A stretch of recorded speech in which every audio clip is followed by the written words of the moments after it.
kama unajua time ya kuchange oil imefika na hauna ganji, mazee, you better store your bike than kubuy oil ya top up. Be very keen na kinyambi. Bike ni boxer na amefungililia mtungi ya 20 liters. Kuko na plug zingine kama Iridium. Hiyo plug inakuongeza hata 3 horsepower kwa bike yako.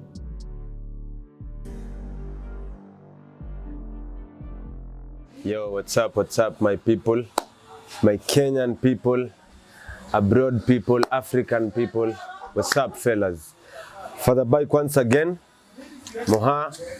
Kwa ile episode fulani ingine yenye ilipita tulikuwa tunaelezea kuhusu vile mboka yangu na nilianza, vile mimi nakuaga najiamini, vile nimekuwa nikienda places, vile naweza taka muniamini na munitambue. So today's episode nataka niwachanue, nataka niwapeleke na rada. Jua sana najua mimi siwezi wafikia nyinyi wote wenye mko Kenya. Mwenye ako huko Nakuru, mwenye ako huko Kisumu, mwenye ako huko Nairobi, nyinyi wote mpate tu message from me and itawasaidia. Mwenye atanisikiza tu itamjenga. Na hii inakuhusu kama uko na bike. Kama hauna bike, wewe sikiza tu pia, usiassume utakuja kubuy bike siku moja. So wadau, leo tunabongea mistakes zenye mmekuwa mkifanya kwa bike zenyu na zinatampa na bike yenu sana bila wewe kujua, na at the end bike inakuja inaisha tu hivyo. Unapata bike imefika place wewe ku restore itakucost tu do mingi. Mablanda zinakuwa gani mingi, lakini nataka kwanza tuanze kuguzia kwanza hizi za hapa juu kwanza. Hizi tu za hapa juu zenye everybody ama anybody anaweza puuza. Okay, number 1, kuna kitu inaitwa dashboard. Dashboard ndo the first thing ukifika kwa bike tu umekalia bike hivi. That is the first thing you see after umeignite bike yako, after umewasha na funguo. Ile dashboard vile pale mahali unaiona, ile dashboard is a very very important thing. Number 1, dashboard iko na readings pale. Pale inakusomea speed, inakusomea tachometer, inakusomea gears, inakusomea mileage, inakusomea indicators mahali una indicate, na inakusomea flashlight. Zingine zinasoma kama maybe pia unapigiwa simu.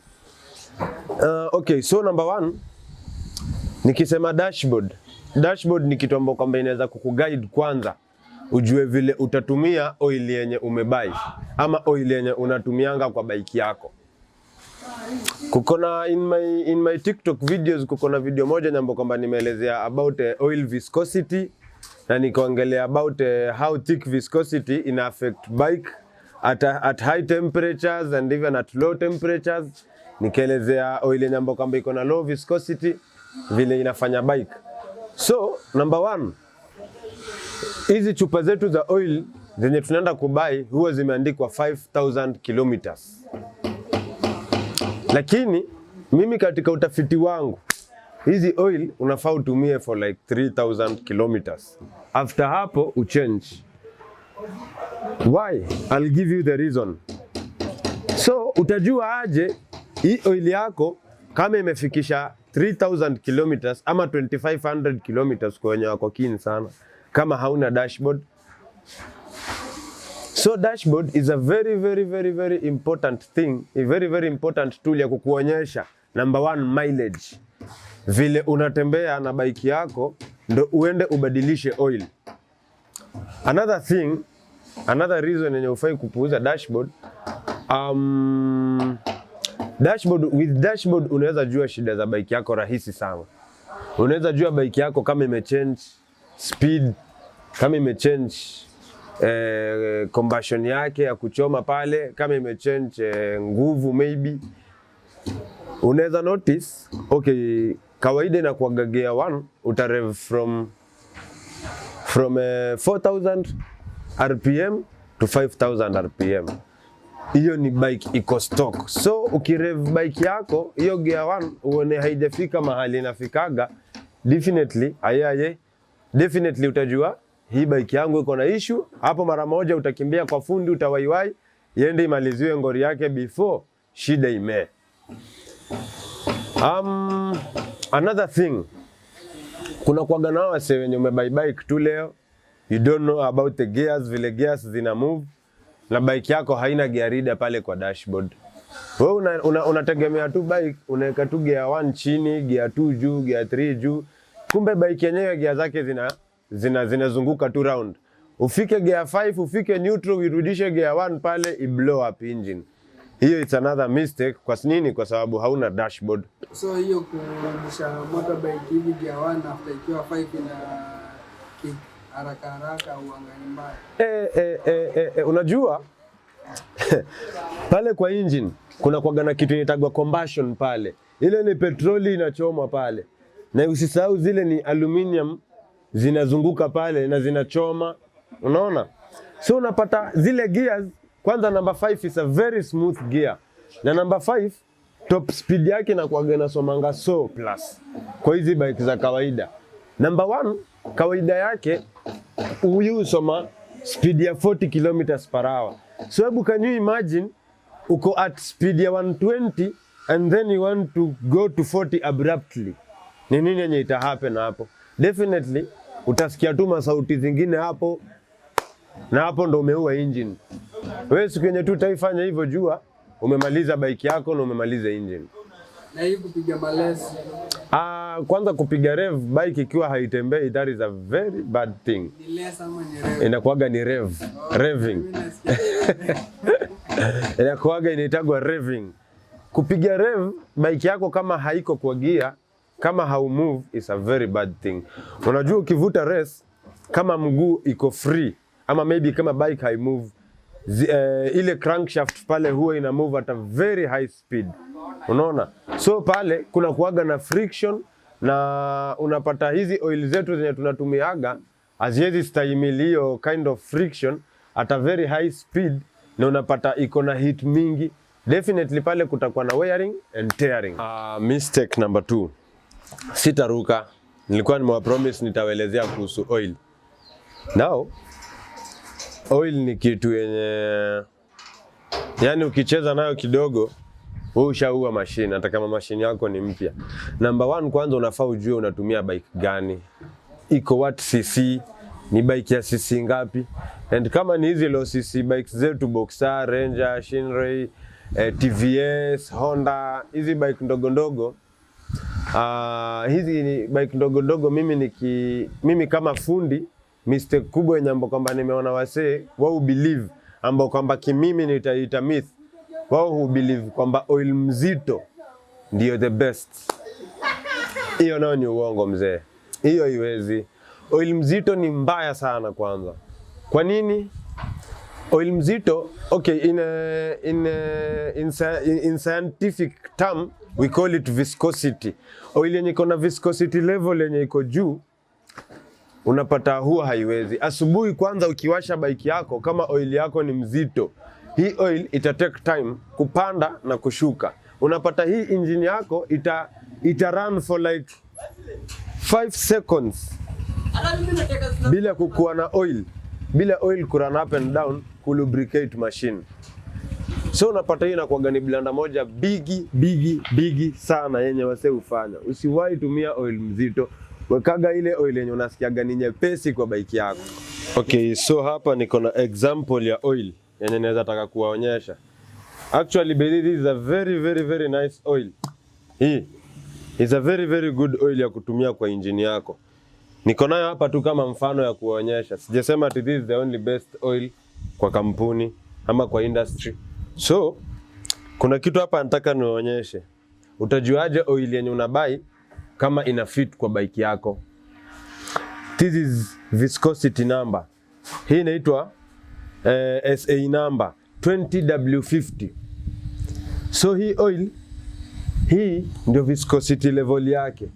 So kuko na oil nyingine kama Motorol, ukibai utaona hii viscosity level yake imeandikwa 15W50. So let me now break this kwa wenye wanataka kuelewa zaidi. Oil kama hii ya 20W50, hii viscosity level iko juu kidogo, lakini pia ni mzuri kwa bike zingine, na kwa bike zingine ni mzuri but sio sana. Kuko na zingine viscosity level yake ni the best kwa the type of bike. Okay, so for example, kwa watu wa Ranger, watu wa Skygo, watu wa Shinray, watu wa Haojin, bike zote hizo za pushrod, oil kama hii kwenyu iko 50, 20W50. Why? Revolution ya pushrod na timing chain kwa crankshaft pale haikuagi the same. Ka timing chain ukikarev bila like ukiwasha tu hivi tu asubuhi, revving speed yake ile ya crankshaft inakuaga iko juu kidogo kuliko ya pushrod. So unapata juu pushrod kidogo iko kind of slower kuliko timing chain, hii viscosity level iko sawa, na unapata hata hii oil ikihit ikipata moto bado kwa bike ya pushrod hiyo viscosity level inakuwa tu iko fiti bado kwa hiyo bike ya pushrod. Lakini hii ukiitumia kwa timing chain, hii kwake itakuwa ni mzito kiasi. Unapata ile bike ukiwasha asubuhi, maybe kama Boxer, ukiwasha asubuhi na umetumia oil ya 20W50, hii oil itachukua like 3 seconds to complete one circulation. Na hiyo engine already make like 30 revolutions already kwa crankshaft. So unapata hiyo ratio ni mbaya sana. Ni mbaya sana. So unapata kitu mzuri. Kwanza angaliaga hii viscosity level ya oil kwa bike yako before you purchase any oil for your bike. Hiyo ndo advice yenye naweza wajenga kwa oil. Another thing, kama vile tumesema, ukitumia a different viscosity level kwa bike yako, kama maybe tuseme hiyo TVS umetumia 20W50, ile pikipiki itaanza kitu inaitwa wearing and tearing. Why? Because oil wakati ambao kwamba ime reach at high temperatures na imekuwa inazidi kukua more thick at those high temperatures, unapata hii oil ikichomeka ina create kitu inaitwa sludge kwa parts zako za engine. Sludge ni ile the black color yenye unaonanga after umebomoa engine yako, ama the black color yenye unaona ukimwaga oil inatoka oil ikiwa black. Now that's what we call sludge. Na kwa watu wenye wanafanya kwa makampuni wanaweza kuverify hii kwamba kuko na hii stuff fulani ni who grind valves. Ukiweka valve zako kwa gari ama bike yako ndio ufanye ile valve fitting, you must first apply the grinding paste. Grinding paste, ukisikia grinding paste, that means hapo kuko na kitu inakuliwa. Unaona? Hii grinding paste huwa inatengezwa na sludge ya oil ama oil chafu. Now you can imagine you have the sludge in your machine. Uko na uchafu ya oil kwa bike yako. Mazee, si unaona hapo kuko na wearing and tearing mingi sana. Kama sludge ndio inatengeza grinding paste, so that means you are moving with a grinding paste in your machine. So time yenye ile machine ina move, time yenye ile machine inasonga, ndo pale sasa unasikianga msee amebaika Boxer, anakuja na kuchapia anaanza kulaumu kampuni ya Boxer, ati Boxer tu anaunda kampuni, ati anaunda bike fake. Hakuna Boxer anaunda ka bike fake. Huku nje kuna maboxer zimedumu. Mimi ufanyanga wase Boxer zenye ambapo kwamba ni ma advice, wakachukua advice yangu bike zao zikiwa mpya, na sasa bike imemaliza miaka 4 hata. Unaona? So si ati Boxer tu anaunda bike mbaya, ati bike ati ina smoke mapema. Ni ile oil yenye unatumia ina create sludge kwa engine yako, na ile sludge inaenda inakula parts kwa engine yako. Oil ukichange oil inaweza increase ama inaweza ongezea speed ya bike. Okay, hiyo pia nitaita myth. Kuongeza speed ya bike, si oil inaongezaga speed. Oil kitu inafanyanga ina maintain the condition of your bike. Isidegrade, yani isipungue. Unaona? Oil itafanya ku maintain the state of your bike at the best state yenye tu bado iko. Vitu za kuongeza speed bado ziko. Hizo nazo nitawaelezea tu after hii point number 2. So blanda ingine bigi sana yenye wasee hufanya. Mazee, kama unajua hauna do, kama unajua time ya kuchange oil imefika na hauna ganji, mazee, you better store your bike hadi ile time nyambo kwamba utapata ganji ubuy oil than kubuy oil ya top up. Kale ka oil nusu, usiwahi fanya hivyo. Sijui kama ushai notice ukienda kwa hoteli ukibai chai kikombe 50 bob na after umekunywa chai useme uwekewe chai ya sosa, chai ya kukuchomea. Sijui kama ushai notice hizo chai mbili hazikuagi the same. Ile chai ya kuchomewa kuna vile inakuaga tu imechoma pia yenyewe. Hii chai yenye umebai kikombe chuani inakuaga kuna vile ni special tea, iko strong, imeshika maziwa, imeshika sukari, imeshika majani vizuri, yani unapata hii chai satisfying. Yeah? Now that is the same way na oil. Mazee, usijichoche ukijichomea ka oil pale kwa engine yako. Unaona? Ile oil ya kuchoma si ati ni mbaya. Ile oil ukiziweka zikiwa mbili hiyo iko sawa. Lakini usiweke ikiwa peke yake ati una top up. Ile ni chai ya kuchomewa msee. Usiwahi kubali. Ile ni the same na unaweka oil mpya kwa sludge, kwa grinding paste. What does it happen? What happens there? Hapo ni kwamba unachange hata hii oil nyingine inageuka pia inakuwa sludge immediately. Hello. So usiwahi fanya blanda ya kutop up oil kwa machine yako. That is killing your bike. Heri weke bike yako, ukipata ganji nenda ubai oil vizuri yenye iko na viscosity level correct. Already nimewaelezea na hapo utakuwa uko chonjo. Hadi 15W40 kwa bike ya pushroad iko best. Kwanza hadi hiyo iko fiti kabisa. Hiyo si mbaya. Na another oil yenye inaweza kuwa fiti kwa bike ya timing chain ni oil ya 10W30 ama 10W40. Nao isipungue hapo. Ikipungua hapo sasa, hiyo viscosity level itakuwa pia imeenda chini zaidi.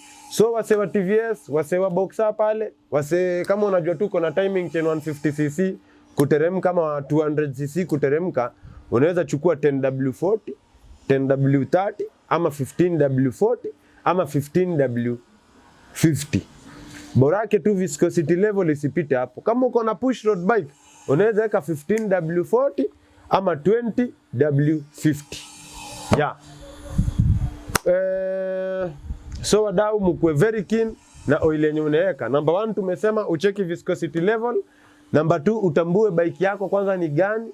Na number 3 ucheck sana time yenye unaenda kuchange oil yako pale kwa dashboard. Make sure isizidi 3000 kilometers if you want to maintain your bike. Na kuelezea hivi from my experience. Sikuelezei hivi ni kibonga tu. Na kuelezea from my experience customers wenye ambao kwamba wamekuwa wakikam, huyu msee unapata na follow up, huyu msee napata tabia yake na kwanga ni kutop up oil, huyo nimemark. Napata huyu msee tabia yake huyo huendaga keen na viscosity level, huyo nimemark. Na unapata huyu msee juu anafinya ganji, anataka kusave ganji, anataka kubuy ile oil cheap yenye iko na viscosity level iko juu, aeke kwa Boxer ama TVS. Na hapo ndo unakuja unapata after 6 months anakuja na kukomplainia, bike yangu ina smoke, bike yangu imeanza makelele kwa engine. So wadau, be keen na hiyo issue ya oil. Okay, si usema hata bibi akiwa bikra anakuja anazeeka. It's okay. Hiyo nayo it's allowed. Hiyo nayo ni nature na huwezi pingana na nature.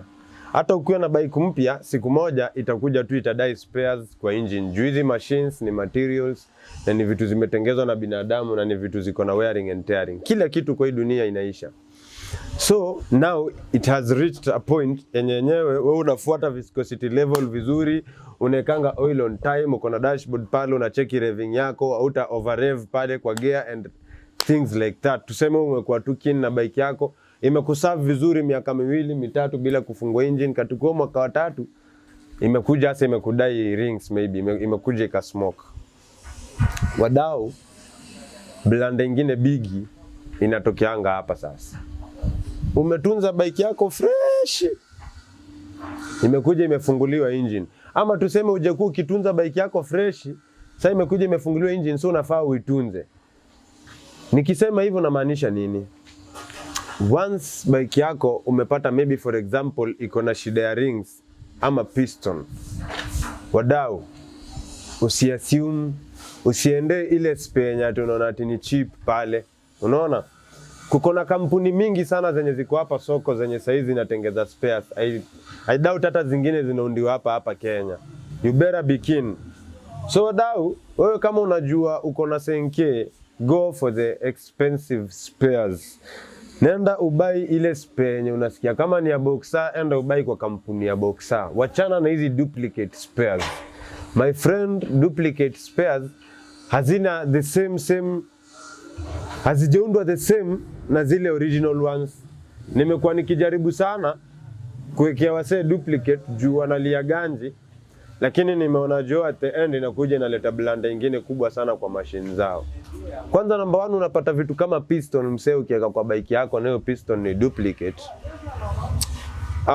Kuna kuaga na sometimes kampuni zingine zimeiunda ni kama haitoshani exactly. So unapata wewe kama mwenye bike unapatia fundi hard time, hadi fundi anadhania kama hajui kuunda, lakini si ati yeye hajui kuunda, ni ati hujamletea the correct spare ya kufix bike yako. Unaona? Unaenda unamtafutia ile cheaper one na kumbe pale haijalingana vizuri perfectly kama ile original one vile inafaa. Unaona? Kuko na kampuni mingi sana hapa hivi nje legit, sitazisema majina zao, but ukienda tu kwa shop yako ya spare, ulizia tu ni gani tu legit, hadi seller wa spare atakuadvise tu. Make sure kwa bike yako kama imefunguliwa umeweka spares legit kwa bike yako. Wacha kufinya hela. Weka hela kwa bike yako nayo itakuserve. Kumbuka hii ndo ofisi yako, kumbuka huu ndo mguu wako, usisikie ugumu kugaramika. Unaona? Bibi kama umemuoa hautamnyoa kipara, lazima umpeleke salon. Hautamnyoa kipara juu unanyoanga. So kama wewe unajua ukulangi atika kuku ati nini, we make sure engine pale oil umeipiga fiti pale, ndo kesho usikose hela my friend. Hii pikipiki ninakupea hela, usiogope kuinvest nayo. Unaona? Invest on your bike, weka the correct spares kwa bike yako na utaona bike yako ikiishi sana. Ukifungua tu bike hivi, kama ilikuwa imekuserve 3 years, na uka replace the correct spare na ukaendelea tu na huu mfumo wa kutumia the correct oil, my friend, I guarantee you another 3 years. Yeah. Najua hii nayo itaguza wengi. Kwanza watu wa senke. Wadau, be very keen na kinyambi. Hizi ma exhausts zenye aftermarket exhausts zenye munaeka. Unapata msee bike ni Boxer na amefungililia mtungi ya 20 liters. Wadau, kwanza number 1, ile exhaust umeweka pale inaongezea weight kwa bike yako. Na hii pikipiki unataka uende nayo kurace na akina Shifura. Na Shifura pale unaona amekuwekea ka SC project. Mimi nimekuwa nikiona sana mnuuliza Master Shifu, mbona bike yake inakimbia kuliko yenyu? Ni kwa sababu kale ka exhaust Kenya ameweka pale ka SC project ni kadogo na yenye umefunga kwa bike yako ni mtungi mkubwa sana. So unapata ile yako ready kwanza imeongezea weight kwa bike yako. Na pale after imeongezea weight unajaribu kuipush to the limit yenye hadi iwezi fika. So unapata hii bike inaenda up kustrain. Hapo ndo pale sasa unasikia kinyambi imeua rings. Si kinyambi imeua rings, ni wewe umejaribu kupush hii bike to the level. Kwanza number 1, itoe hewa yenye hii exhaust haiwezi kuipatia back pressure. There is something what we call back pressure kwa hizi mafla zenye tunaweka. Wewe hii engine yako iko na mapafu kidogo, umeiwekea mafla bigi sana. Pale unafikiria kama kutakuwa na back pressure kwa engine yako, valve zako zitadedi prematurely. Rings zako zitaisha kwa sababu you are trying to push the bike at the level yenye haiwezi. So you are making the bike to strain. Na hiyo ndo kitu ambacho na kujango nasikia ati kinyambi imeua bike. Si kinyambi. Be keen na exhaust yenye unaweka. Make sure the compression level ya bike yako inaendana na the back pressure of that muffler. Yeah. Make sure umetumia the correct, hata hata usiweke kinyambi. Unaona? Kuliko weke hiyo mtungi fulani. Hizo ni vinyambi za gari, za matatu, za Subaru. Na Subaru ni kitu iko na valve 4. Gari zingine ziko na valve 8 ndio zinapuliza hiyo mtungi. Alafu unataka hiyo ni luku. Kama umeamua kuweka exhaust kama ile pia nao si mbaya. Kama unajua umeiweka, number 1, jua service yako haitakuwa the same na msee mwenye anatumia tu exhaust ya kawaida. Exhaust yako juu kuna vile ni bigi sana, service yako inafaa ikuwe on time. Na number 2, wachana na mambo ya kurace. Forget kurace kabisa at all, totally sahau kurace. Kwa sababu kirace na hii mtungi bigi, number 1 kwanza imeongezea weight kwa bike yako, so you'll be trying to push it to the level ya bike yenye ambayo kamba iwezi songa. Utakono hadi ka bike yako stock kana kupita vibaya sana na kanaenda. Na number 2, unapata ile pikipiki engine inajaribu kuachilia hewa mingi yenye haina back pressure. Hizi exhaust zenye zinakuaga ziko stock ukichunguza zinakuaga na chambers katikati. Hizi chambers zinakuaga ni chambers za kuleta ile back pressure back to your engine. Unaona? So unapata kama exhaust pipe yako haina back pressure, hewa inapita kupita and you're trying to push it to the level, hii bike lazima itakuunguzia rings, my friend. So make sure kama unaenda kupurchase exhaust, be keen kwanza unataka wewe as a person, hii bike yako unaitumia kwa njia gani? Wewe ni mtu wa kurace, wewe ni mtu wa biashara, ama wewe ni mtu wa mapozi tu starehe? Kama wewe ni mtu wa mapozi starehe tu raundi za hapa na hapa, it's okay, unaweza fix hiyo kinyambe na make sure oil yako unatumia the correct oil viscosity, uko na dashboard na una move, unachoma at the right RPM au kimbii sana. Kama wewe unadai kama wewe ni mtu wa mbio, umebuy SC project yako, hadi pia ukiangalia imeandikwa for your racing use only. Kama umebuy SC project yako, pia wewe ujue hii pikipiki yako inachoma excess zaidi ya bike yenye iko stock. So bike yenye iko stock kama imewekewa 3000 kilometers kubadilisha oil, wewe unafaa ubadilishe oil at 2000 kilometers. Kaa ukijua hivyo. Kama unatumia exhaust yenye tunaziitaga mavinyambi, make sure na umetumia hii exhaust pipe yenye ni ndogo ya racing, make sure oil na wewe una change on time, au cheleweshi hata kidogo, na unatumia the correct viscosity kwa bike yako. The last blunder kwa akili yangu yenye mimi naonanga wasee wanafanya, petroli. Msee uko boda na unaweka petroli ya 100, you are not serious. You are damn not serious msee. Unabeba client, unampeleka like amekuambia umpeleke like a distance of 5 kilometers. Unatoka na hiyo bike stage, by the time umefikia 5 kilometers, ukireturn bike yako inakata mafuta. Sijui kama unajuanga bike ikikatakata mafuta inakuwaga ni kitu moja mbaya sana. Tena sana. Ask me why. Hii pikipiki ilikuwa kuina move sahi. Hii pikipiki ilikuwa iko on motion sahi. Na kitu yenye tunajuanga bike iko on motion, kuna kuwaga na friction. So pale kuna kuwaga na heat kwa engine yako. Ile engine waga ina heat. So ile bike haifai kuzima au haifai kuizima ile bike at time yenye tu umefika hivi uzime bike Kama ulikuwa unatembea na bike yako na umefika mahali, don't switch it off immediately. Ipatie kwanza kama like 3 minutes kwanza hivi, iteremshe oil vizuri, temperature cool peke yake, ndo hasa uswitch off your engine.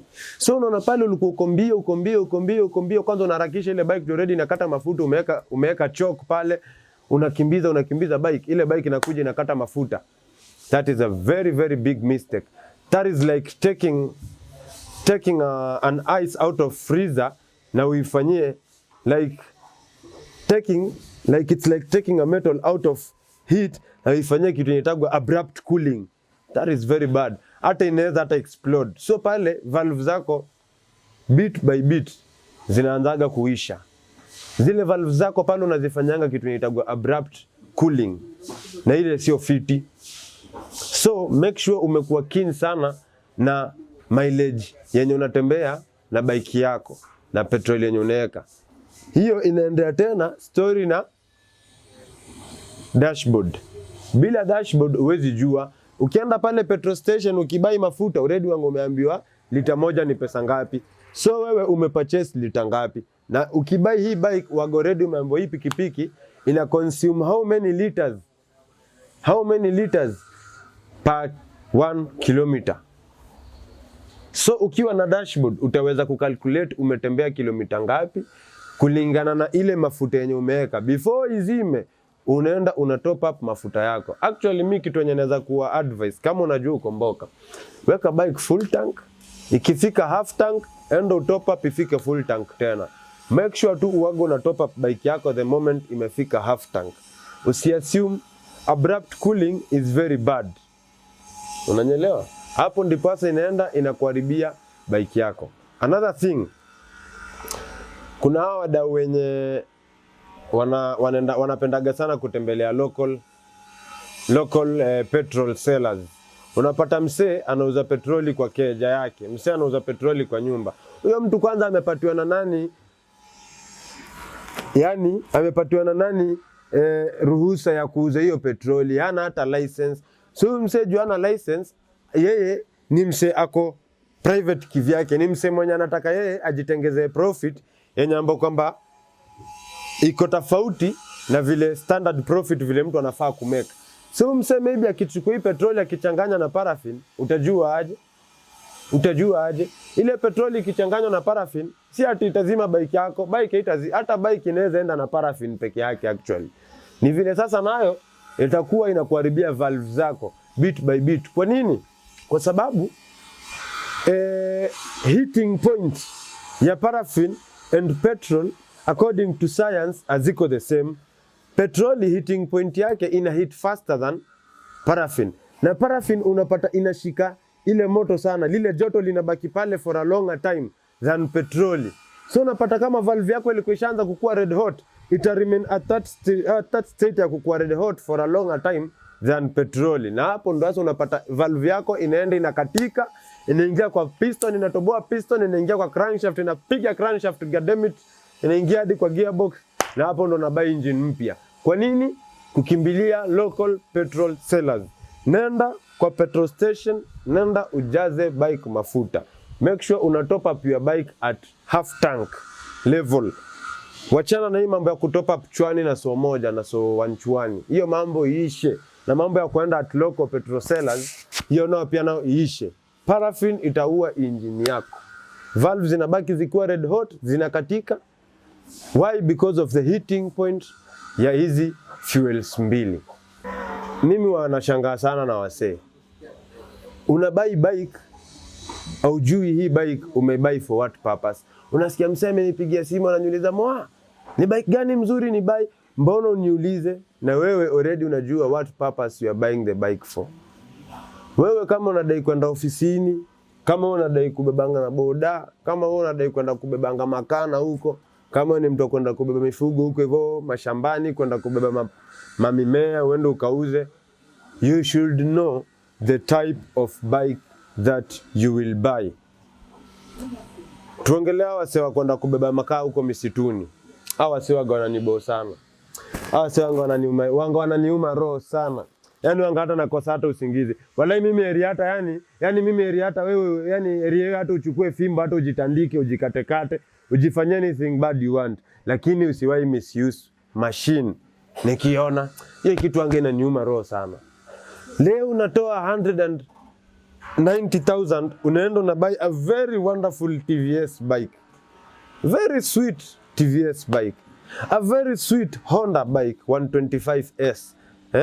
Unaenda kuibebesha makaa. My friend, 125cc ya timing chain. Unaenda kuipandisha milima zinakaa hivi.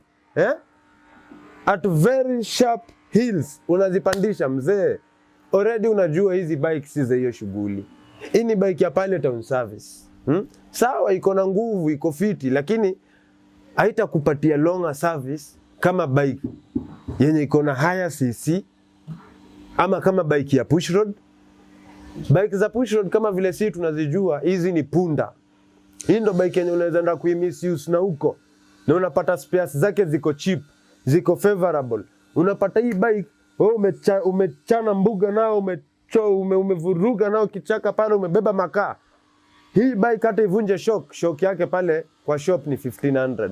Wewe unaenda unacheza na shock ya Boxer, my friend, 2800 duko ngiri 3. Buda, shock ya TVS, hiyo ni kitu ambacho kamba iwezekani. Unaona? Unaenda unachukua Boxer, unaenda unaibebesha makaa na hii ni 125cc. Uone hapo una strain hii bike kwanza, hata engine yake una strain, leave alone the body.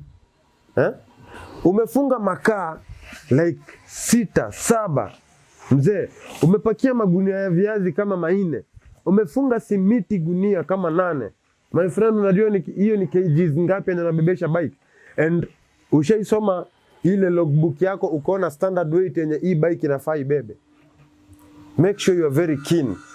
Na kwa logbook kuna kuangalia standard weight. Kwa logbook wakakumeandikwa weight ya bike, wakakumeandikwa standard weight yenye bike inafaa ibebe. Kwa nini? Ndo ujue hii pikipiki yenye unabai utaenda kuitumia aje. Unaona?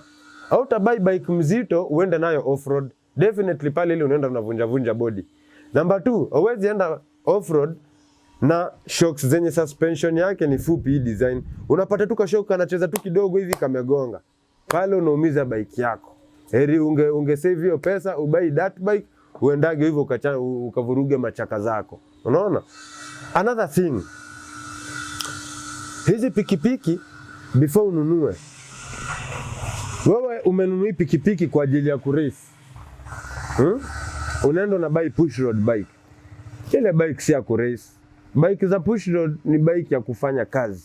Bike ya kubeba mizigo. Ile pikipiki kwanza iko na very high vibrations. Ile pikipiki the moment umeanza kukimbiza, bolts na nuts zinaanza kuwa loose. Ile si bike ya kutumia kwa mbio. Unaona? Wacha kurace na push road. Push road kama unajua unataka kurace, kama unajua unataka kubai bike ya mbio, nenda ubai bike za timing chain. Push road nenda ubai kama unajua wewe unaenda mbio kikazi, kama umebeba. Ile ni bike ya kubeba mizigo, bike ya kufanya kazi. Unaona? Ama kwenda safari kucruise, long cruise. Push road na timing chain, hiyo ni mfumo mbili tofauti yenye inatumia kuendesha engine. Kama uko na bike yako, bike ya timing chain ni kama Boxer, Honda na TVS. Bike ya push road ni kama hizi Maskaigo, Haujin. Hadi ukiangalia pia vile engine tu imeundwa different. Unapata hii push road inatumia miti fulani hivi mbili kuendesha machine, kusukuma push road up and down ama to make the machine running. Na timing chain inatumia some sprocket na nyororo kama tu ya bike yenye tu unaona ni nyororo zenye ziko kwa mataya. Hivyo tu hiyo mfumo wa nyororo ndo unatumika kuendesha engine. So hizi bike za timing chain ziko na less vibrations. Kama unajua unataka wewe ni mtu wa race, mtu ukimbia, unataka bike ya kudumu. Definitely kila mtu akibai bike anataka bike idumu. Buy bike ya timing chain. Juu hapo iko na less vibrations. Kama unataka bike ya kubeba mizigo, buy bike ya push road. Kama pia unataka bike ya boda, buy bike ya push road ama timing chain, depending on your terrain. Unanisikia? Depending on your terrain. Okay, kama unataka kubeba watu na uko off-road, naweza kuadvise ubai TVS. Naweza kuadvise ubai Boxer. Lakini kama unataka kubeba mizigo na niko off-road, naweza kuadvise ubai Haujin, Skygo ama Shinray ama Ranger. Bike yote tu ya push road. So now I think hapo you have a clue of what I'm talking about. Hii generation yetu sasa hii yenye tuko Gen Z, sijui si utaka kukimbia tuende wapi. Kila mtu anataka tu mbio. Kila mtu mbio. But anyways, acheni niwapatie tips na secret za kuongeza mbio. Number 1. CC ya bike yako ni ngapi? Capacity ya engine yako. Kama engine yako ni 125cc ama 150cc ama 200cc, hiyo yu mata sana. Mbona? Ina mata na displacement ratio. Number 1, displacement inaanza huku nje ya bike kwa sprocket zenye umetumia kwa bike yako. Huwezi niambia bike yako ni 200cc na sprocket ya nyuma umefunga 53T na sprocket ya mbele umefunga 13T. hapo unaua machine. Hiyo bike itakuwa na high torque na less horsepower. Kuongeza mbio kwanza, number one, hapa hivi you are chasing horsepower and reducing the torque to of your bike. Kuongeza horsepower kwa bike ni kufanya bike yako i-run smoothly at a high RPM.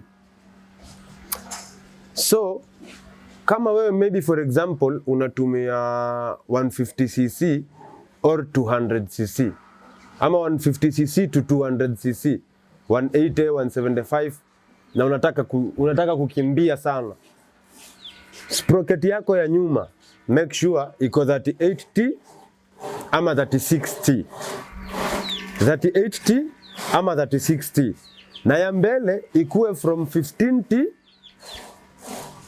17T ama 18T.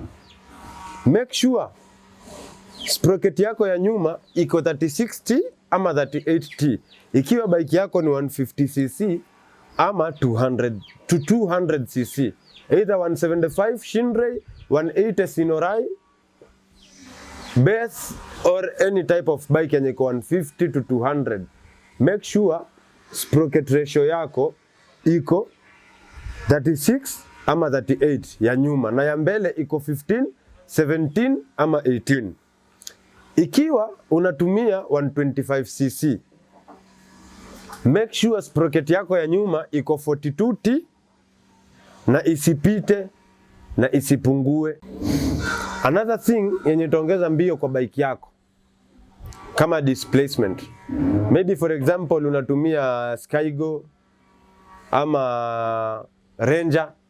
Kama unataka kuongeza mbio, nenda ufungue gearbox ya bike yako. Enda ubai gearbox yenye iko na meno kubwa. Kwa next episode nitaonyesha kila kitu live kwa engine. Ukiangalia hizo meno za gearbox yako na uende ubai meno za gearbox kama ya Haojin ama Sinorai. Haojin 150 ile kale kana kuaga Haojin 180 ama Sinorai 150 ama 180, utapata hiyo meno ya gearbox kuna vile ni kubwa, ziko bigi. So pale displacement iko very smooth. Pale ita run very fast. Nenda uchange hiyo gearbox, alafu ukitoka hapo kwa gearbox, nenda kwa clutch. Buy tu hiyo clutch ya Haojin na Surpass, kuko na hiyo meno iko hapo mbele. After hiyo jino ya clutch kuko na hiyo jino ya crankshaft yenye inasukumana na clutch. Enda ubai hiyo yenye pia ni kubwa. Make sure hii meno ya yenye nasukuma hii ya clutch, hii meno iko hapa kwa crankshaft ni kubwa kuliko hii, ni kubwa kuliko ile ya kawaida. Na unapata hii clutch ni ndogo kuliko ile ya kawaida.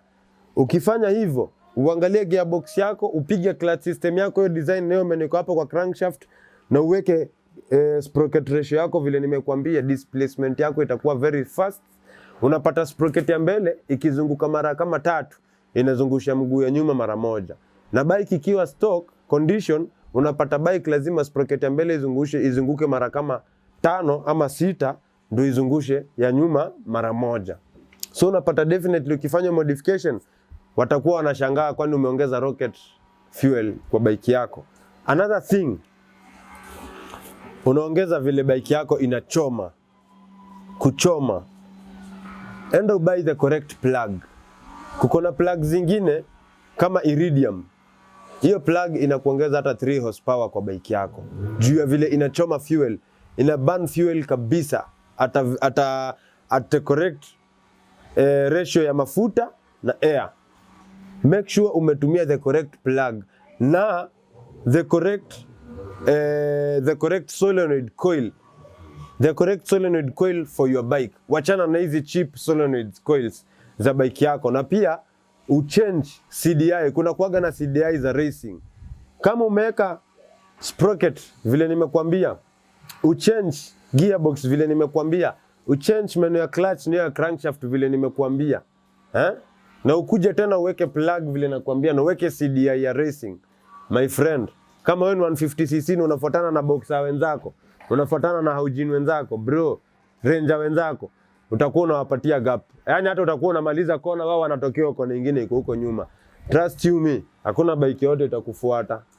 That is the only way ya kuongeza mbio kwa bike yako. Na another thing, make sure you're using the correct fuel. Weka kama vipawa kwa bike yako. Na ukue miguu zako, taya zako, gwanda ziko sawa. Yani miguu make sure iko fiti. Make sure taya pale ni mwecheche. Kitu clean. Juu ya pale kugrip lami. Unapata haitelezi. Na another thing, kama umeongezea bike yako speed, make sure brake system zako ziko on point.